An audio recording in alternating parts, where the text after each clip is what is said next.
Hasta hace 2 minutos iba a hablar de esto, que explica lo que somos los argentinos, que es coparticipación federal. La primera vez que voy a hablar sin transparencia. Y estoy dudando si voy a hablar de esto, cuyo título rimbombante es Nuevo Gobierno, principales medidas de finanzas públicas y tributarias, factibilidad, aporte de ideas y reflexiones. ¿Cuál quieren? Yo voy a hablar de las dos, aunque me den nada más que 15 minutos. Vos me vas a tener que dar 41. Vos me vas a tener que dar 17 o 18, porque ellos se van a quedar sentados ahí y van a querer saber de esto. Miren, esto es la coparticipación federal. ¿Alguno tiene idea de lo que es la coparticipación federal? Es un pozo ciego donde va nuestra guita. La coparticipación federal es el mecanismo utilizado para repartir nuestra plata primero entre la nación y las provincias y después entre las provincias entre sí. Eso debería estar repartido en función de indicadores socioeconómicos razonables, grado de desarrollo de las provincias, necesidad, población. ¿Saben cómo está repartido esto? Con una coparticipación federal del año 88 que iba a durar 1 año y que dura hasta el día de hoy porque se renueva automáticamente porque no se ponen de acuerdo para hacer una nueva. ¿Y saben cómo son los parámetros de distribución de la coparticipación que rige hoy? Con una ley que tiene 40 años, o sea que es anacrónica, en base a la repartija prebendaria política discrecional hecha entre el año 85, 86, 87, 3 años en que no hubo coparticipación. O sea que el total de nuestros impuestos va a una masa común, que se llama la masa coparticipable, que se reparte entre las, acá no se salva nadie, entre las 24 jurisdicciones, 23 provincias y Cava, y se reparten ese dinero. Ahora, ¿qué es lo más grave de todo esto? Ustedes sabían, ¿por qué? ¿Nunca se preguntaron por qué el presupuesto nacional y los presupuestos provinciales, cuando se hacen, se dice, ok, yo voy a gastar 100 pesos, presupuesto nacional. Y claro, y los ingresos, bueno, son los que tengo y va con una inflación del 60%. Y eso, cuando presentan el presupuesto, el que presentaron ahora, hablaba de una inflación del 60%. Está hecho en base a los gastos que son necesarios gastar. Ahora, después de la inflación es el 200%. Y se recaudan impuestos en base a ingresos, que son 200, no 60. ¿Sí? ¿Qué creen que...? Hasta el 60% de inflación se reparte en base al gasto real que se presupuestó. Ahora, si después hay una inflación de 200 y recaudo la diferencia entre 60 y 200, eso es lo que da lugar a las transferencias discrecionales del Estado Nacional a los provinciales, que a su vez tienen un presupuesto hecho con el 60%. Con lo cual esa guita va a parar, por eso digo que es un pozo ciego, porque esa guita va a parar a los 24, muchachos, que agarran la diferencia entre 60, que es el gasto real, y 200, que es el dinero que les viene regalado del cielo por las transferencias discrecionales, y los aportes también, la distribución es automática, pero que tiene esa diferencia, y los señores, los 24, los gastan alegremente sin rendir cuenta, y no tienen ninguna responsabilidad de recaudar ni de fiscalizar. Entonces a mí, cuando hablan del gasto público que no se puede bajar, yo me río, porque yo respeto mucho a los economistas, pero acá estamos nosotros, porque si en realidad pusiéramos los gastos como de verdad son y pusiéramos la inflación que de verdad pensamos que va a haber, automáticamente todo ese malgasto, que es la diferencia entre el 60% y el 200%, no existiría. ¿En cuánto bajaría el déficit fiscal? ¿Me expliqué o lo digo de vuelta?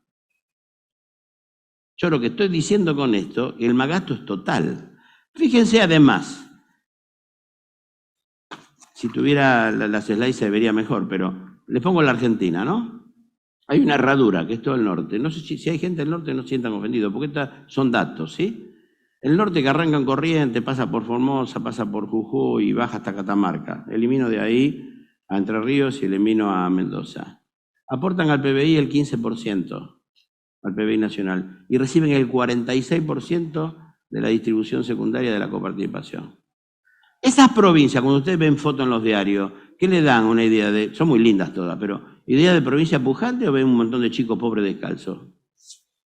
Y sin embargo, reciben el 46% de la distribución secundaria y aportan el 15% del PBI. No pusieron un mango en desarrollar la infraestructura regional, la economía regional. Entonces, cuando Milei dice, voy a borrar del mapa a la coparticipación, ¿ustedes creen que puede?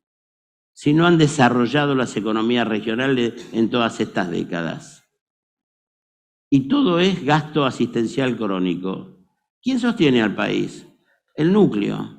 Está Entre Ríos, principalmente capital, provincia de Buenos Aires, Córdoba y Santa Fe, perdón. Santa Fe, provincia de Buenos Aires y capital, y podemos agregar ahí que medio empatan Entre Ríos y Córdoba. Eso es lo que está bancando todo el resto. Ahora, cuando decía que despedíamos a la chica esta de la Ruta 3, que se iba a matar en la Ruta 3, estas provincias, que son las que aportan el 75% del PBI y solamente reciben el 46% de la distribución secundaria, ¿tienen plata para seguir reinvirtiendo y manteniendo andando ese núcleo que es el que banca todo el resto del país? Porque la Patagonia sale empatada. Metiendo Mendoza ahí sale empatada. Y las rutas están todas rotas. Entonces, si se arregla el problema de la coparticipación, que es un perfecto reflejo de la Argentina, se arregló el problema de la Argentina. Entonces, que dicen que el 2%, que el tema de bienes personales, rajó a cualquier cantidad de empresarios de la Argentina con dinero. ¿Cuánto? ¿No estaba en el listado que puso él ahí de los principales impuestos? No estaba. Él recauda el 1%. O sea que nosotros, por recaudar el 1%, resuelto esto, podemos anular millones, montones de impuestos, ¿no? Resuelto el 1%. Entonces, por culpa de impuestos a los bienes personales, se fueron un montón de empresas al exterior, que tienen cero impacto en la recaudación necesaria para bancar los gastos públicos de Argentina. Miren cuántas cosas que hay para arreglar. Bueno, si yo no tuviera tenido tiempo para hablar de esto, ustedes se hacen un picnic. Yo me fui ahora a un viaje a Europa, volví y estuve en Turquía, qué sé yo, y tenía un librito que era Breve Historia Argentina, y para poder hacer este trabajo, me leí la historia económica argentina antes, y después con este libro de historia más, de 170 años de historia económica argentina, que se vienen peleando por esta guita desde el año 1853, cuando la Confederación de las Provincias se juntaron y dijeron, bueno, esto para mí y esto para vos, y después empezaron a armar un desastre total. ¿Qué onto me queda la mitad? No te preocupes que voy a llegar. Nadie dijo nada. No, ya me está poniendo cara de malito. Estamos encantados. Y me va a tener que regalar alguna camiseta de eso. Bueno, ¿qué dijo el señor Milei? El señor Milei dijo muchas cosas, algunas las hará y otras no hará ninguna. Habló de un blanqueo. Algunos lo escucharon, supongo. En realidad ahí habló de unos 50.000 millones, Sucho, pero me parece que se refería a la caja chica, porque dicen que hay como 300, 400.000 millones de plata negra en el exterior. Y me parece que un blanqueo que se habló a tasa cero, porque es lo que yo escuché por ahí de que iba a haber, en realidad es importante avanzar en un blanqueo, más allá de lo injusto que pueda ser. ¿Por qué? Ya vamos por quinto, sexto, séptimo blanqueo. Porque es una de las medidas primeras para tratar de incorporar reservas a la Argentina en dólares, si es que llega a haber confianza. Es cierto que para que este blanqueo sea exitoso, tenemos que derogar o minimizar al máximo las alícuotas de bienes personales, porque la traición que hubo con el blanqueo anterior fue muy grande. Entraron todo como perejiles, que me parece bien que hayan blanqueado, pagando el 10%, e inmediatamente bienes personales que ya había bajado al 0,25 lo llevaron al 1 y pico, al 1,5, y bueno, y este gobierno lo llevó al 2,25 para la plata del exterior, que es una locura. Porque si a mí me dan el 5% un bono del Tesoro, le tengo que sacar el 35% de los intereses y tengo que pagar el 2,25 del capital, estoy hecho más o menos, me pegan el poste. Bien, entonces, para que el blanqueo sea exitoso, si es que va a ocurrir, tienen que bajar sí o sí bienes personales. Yo lo derogaría directamente porque no aporta nada y lo único que hace es espantar inversores. Bien, acá hablo de gasto público y de coparticipación. Milei dijo, yo la coparticipación la voy a derogar. No puede, no la puede eliminar. ¿Por qué? Porque toda esa herradura de provincias que están en el norte, que son muchas y que tienen alta densidad poblacional, no desarrollaron las economías regionales, no hicieron inversión en infraestructura sanitaria, habitacional, educativa y productiva. Tienen un retraso tremendo, son hermosas, pero no han hecho eso. La plata fue a parar a otro lado. No sé, bueno, acá también, alguna se fue por un yate por el Mediterráneo, pero bueno. Y además las provincias no tienen capacidad de fiscalización y recaudación. Entonces eso no se puede hacer hoy. No hay ninguna posibilidad, porque no son autónomas, digamos, en poder hoy financiarse.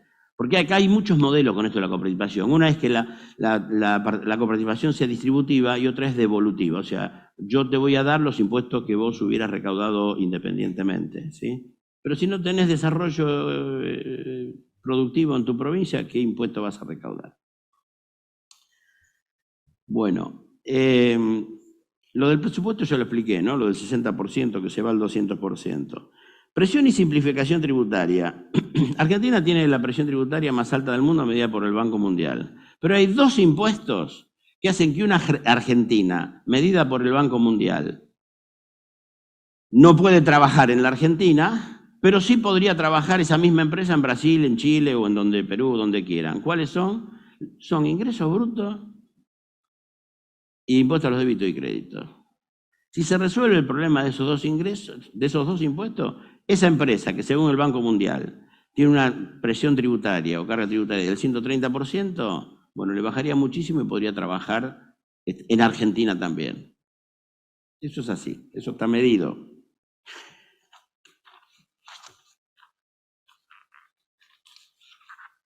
Bien. La mayoría de los impuestos tienen que ser a través del Congreso y tienen que entrar por diputados. Y coparticipación tiene que entrar por senadores, más grave todavía. Y está bendecido por la Constitución que las 24 jurisdicciones se tienen que poner de acuerdo y salir una ley del Congreso.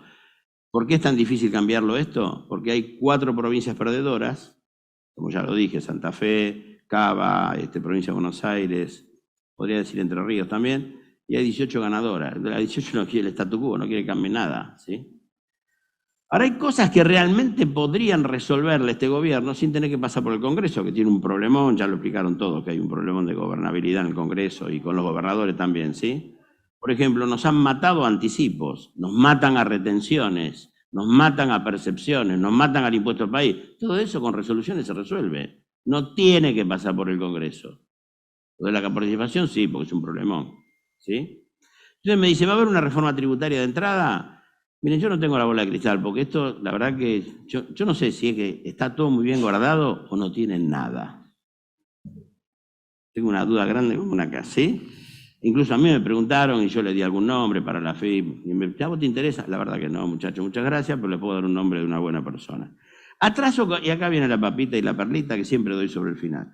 Atraso cambiario, precios relativos. Un precio que está atrasado son las diferencias, son el tipo de cambio, ¿sí?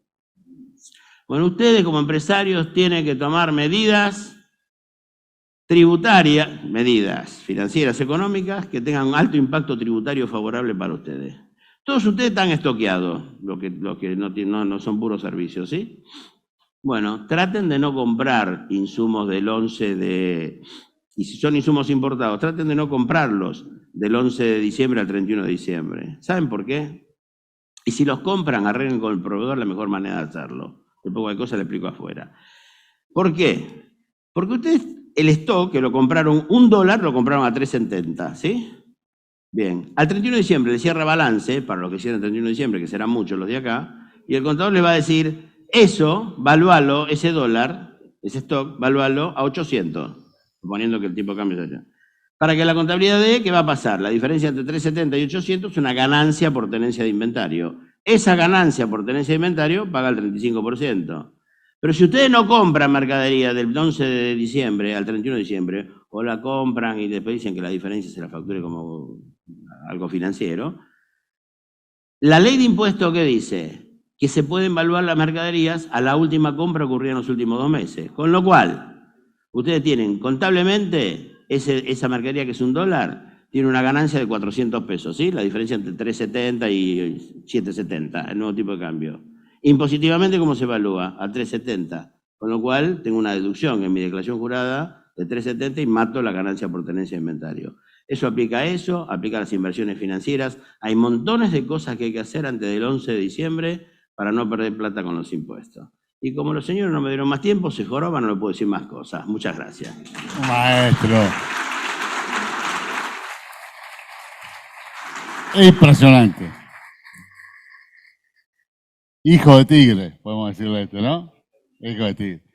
Bueno, ¿tienen alguna pregunta? Les contesto. Él me va a dar un segundo. Tengo 10 segundos. Dale. ¿Hay alguna pregunta? Una. ¿No? Bueno, ojo con las inversiones al cierre del ejercicio. Porque hay inversiones que dan ganancia por inflación. Ciertos fondos comunes de inversión, los fondos comunes de inversión. Si usted invierte en una ON o un plazo fijo escalonado, si es que creen, o en dólar MEP, eso da pérdida por inflación. Y eso es una deducción muy grande en el balance. Y eso lo tienen que hacer físicamente, no importa si es antes o después del 10 de diciembre, antes del 31 de diciembre.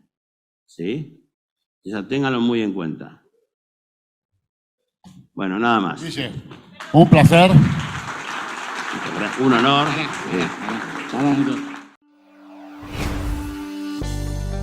Hoy, las reglas de juego cambian muy rápido. En Grupo GNP estamos preparados para estos cambios. Innovamos. Grupo GNP, expertos en servicios integrales de impuestos. Desarrollamos estrategias fiscales para potenciar los resultados empresariales y cuidar los patrimonios individuales. Reconocidos y premiados a nivel internacional por nuestra trayectoria y experiencia. Grupo GNP, tus aliados estratégicos.